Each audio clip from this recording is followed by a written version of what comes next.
मेरे प्यारे देशवासियों, नमस्कार।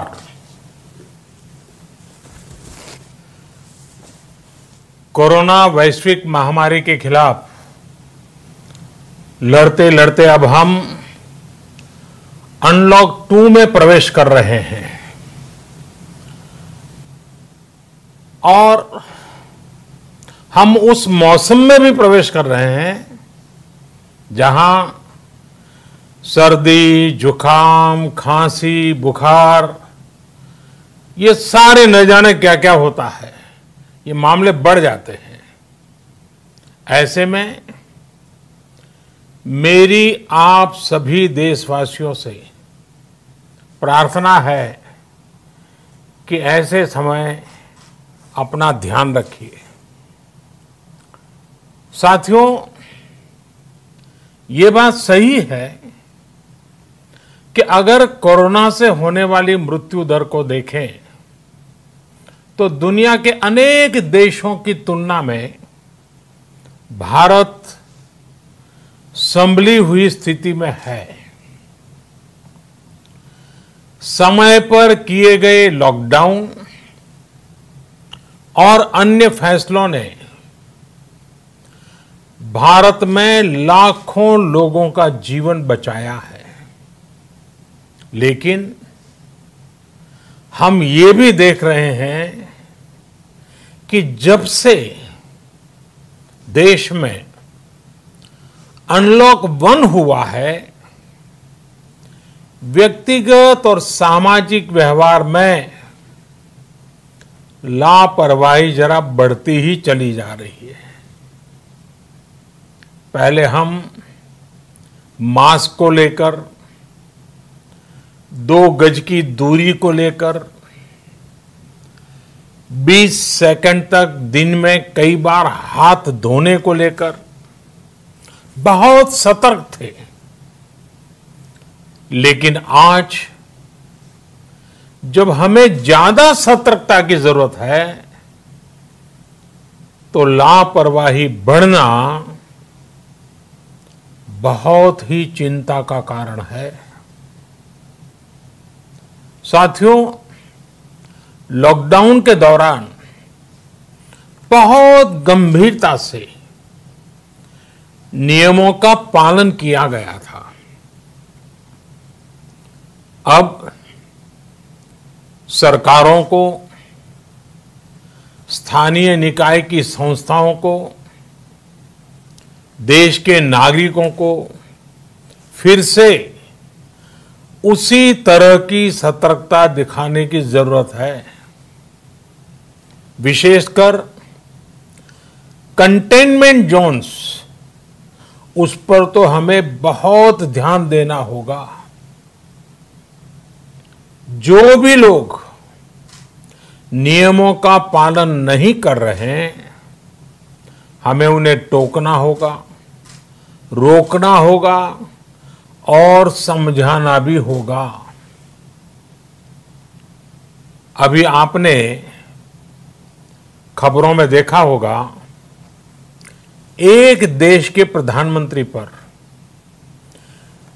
13,000 रुपये का जुर्माना इसलिए लग गया क्योंकि वो सार्वजनिक स्थल पर मास्क पहने बिना गए थे।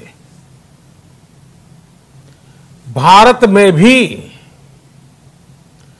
स्थानीय प्रशासन को इसी चुस्ती से काम करना चाहिए। ये 130 करोड़ देशवासियों के जीवन की रक्षा करने का अभियान है। भारत में गांव का प्रधान हो या देश का प्रधानमंत्री, कोई भी नियमों से ऊपर नहीं है। साथियों, लॉकडाउन के दौरान देश की सर्वोच्च प्राथमिकता रही ऐसी स्थिति न आए कि किसी गरीब के घर में चूल्हा न जले। केंद्र सरकार हो, राज्य सरकारें हो, सिविल सोसाइटी के लोग हों, सभी ने पूरा प्रयास किया कि इतने बड़े देश में हमारा कोई गरीब भाई बहन भूखा न सोए। देश हो या व्यक्ति, समय पर फैसले लेने से, संवेदनशीलता से फैसले लेने से किसी भी संकट का मुकाबला करने की शक्ति अनेक गुना बढ़ जाती है। इसलिए लॉकडाउन होते ही सरकार प्रधानमंत्री गरीब कल्याण योजना लेकर आई। इस योजना के तहत गरीबों के लिए 2.25 लाख करोड़ रुपए का पैकेज दिया गया। साथियों, बीते 3 महीनों में 20 करोड़ गरीब परिवारों के जनधन खातों में सीधे 31,000 करोड़ रुपया जमा करवाए गए हैं। इस दौरान 9 करोड़ से अधिक किसानों के बैंक खातों में 18,000 करोड़ रुपए जमा हुए हैं। इसके साथ ही गांवों में श्रमिकों को रोजगार देने के लिए प्रधानमंत्री गरीब कल्याण रोजगार अभियान तेज गति से आरंभ कर दिया गया है। इस पर सरकार 50,000 करोड़ रुपए खर्च कर रही है। लेकिन साथियों, एक और बड़ी बात है जिसने दुनिया को भी हैरान किया है, आश्चर्य में डुबो दिया है। वो ये कि कोरोना से लड़ते हुए भारत में 80 करोड़ से ज्यादा लोगों को 3 महीने का राशन, यानी परिवार के हर सदस्य को 5 किलो गेहूं या चावल मुफ्त दिया गया। इसके अतिरिक्त प्रति परिवार हर महीने 1 किलो दाल भी मुफ्त दी गई। यानी एक तरह से देखें तो अमेरिका की कुल जनसंख्या से 2.5 गुना अधिक लोगों को, ब्रिटेन की जनसंख्या से 12 गुना अधिक लोगों को और यूरोपियन यूनियन की आबादी से लगभग 2 गुने से ज्यादा लोगों को हमारी सरकार ने मुफ्त अनाज दिया है। साथियों, आज मैं इसी से जुड़ी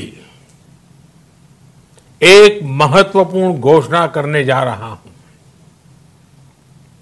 साथियों, हमारे यहां वर्षा ऋतु के दौरान और उसके बाद मुख्य तौर पर कृषि क्षेत्र में, एग्रीकल्चर सेक्टर में ही ज्यादा काम होता है। अन्य दूसरे सेक्टरों में थोड़ी सुस्ती रहती है। जुलाई से धीरे धीरे त्योहारों का भी माहौल बनने लगता है। अब आप देखिए, अभी 5 जुलाई को गुरु पूर्णिमा है, फिर सावन शुरू हो रहा है, फिर 15 अगस्त आएगी, रक्षाबंधन आएगा, कृष्ण जन्माष्टमी आएगी, गणेश चतुर्थी आएगी, ओणम होगा और आगे जाएं तो काटी बिहू है, नवरात्रि है, दुर्गा पूजा है, दशहरा है, दीपावली है, छठी मैया की पूजा है। त्योहारों का ये समय जरूरतें भी बढ़ाता है, खर्च भी बढ़ाता है।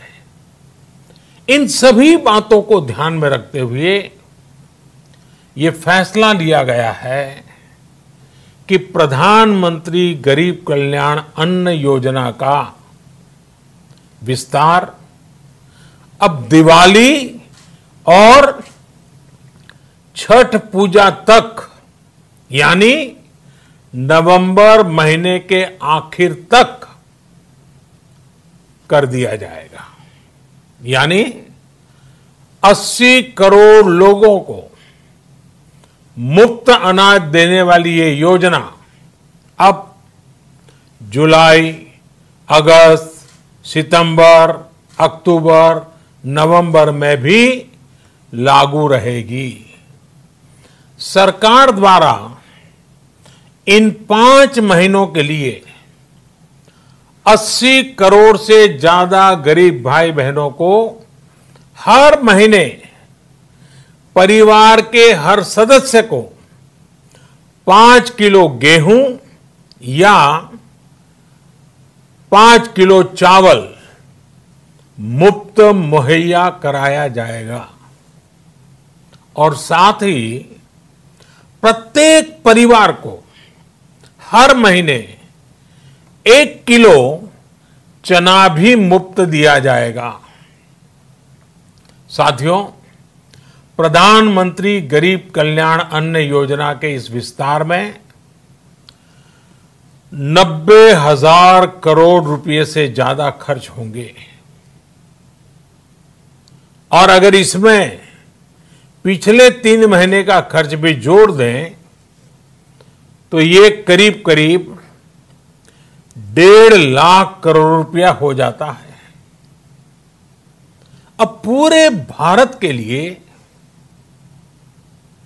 हमने एक सपना देखा है। कई राज्यों ने तो बहुत अच्छा काम भी किया है। बाकी राज्यों पर भी हम आग्रह कर रहे हैं कि इसको काम को आगे बढ़ाएं। और काम क्या है? अब पूरे भारत के लिए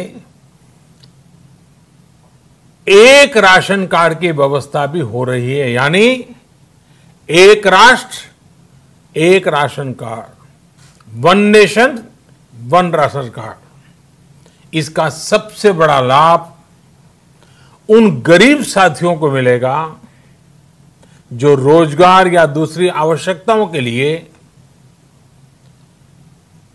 अपना गांव छोड़ करके कहीं और जाते हैं, किसी और राज्य में जाते हैं। साथियों, आज गरीब को, जरूरतमंद को सरकार अगर मुफ्त अनाज दे पा रही है तो इसका श्रेय प्रमुख रूप से 2 वर्गों को जाता है। पहला, हमारे देश के मेहनती किसान, हमारे अन्नदाता। और दूसरा, हमारे देश के ईमानदार टैक्स पेयर। आपका परिश्रम, आपका समर्पण ही जिसकी वजह से देश ये मदद कर पा रहा है। आपने देश का अन्न भंडार भरा है, इसलिए आज गरीब का, श्रमिक का चूल्हा जल रहा है। आपने ईमानदारी से टैक्स भरा है, अपना दायित्व निभाया है, इसलिए आज देश का गरीब इतने बड़े संकट से मुकाबला कर पा रहा है। मैं आज हर गरीब के साथ ही देश के हर किसान, हर टैक्स पेयर का हृदय से बहुत बहुत अभिनंदन करता हूं, उन्हें नमन करता हूं। साथियों, आने वाले समय में हम अपने प्रयासों को और तेज करेंगे।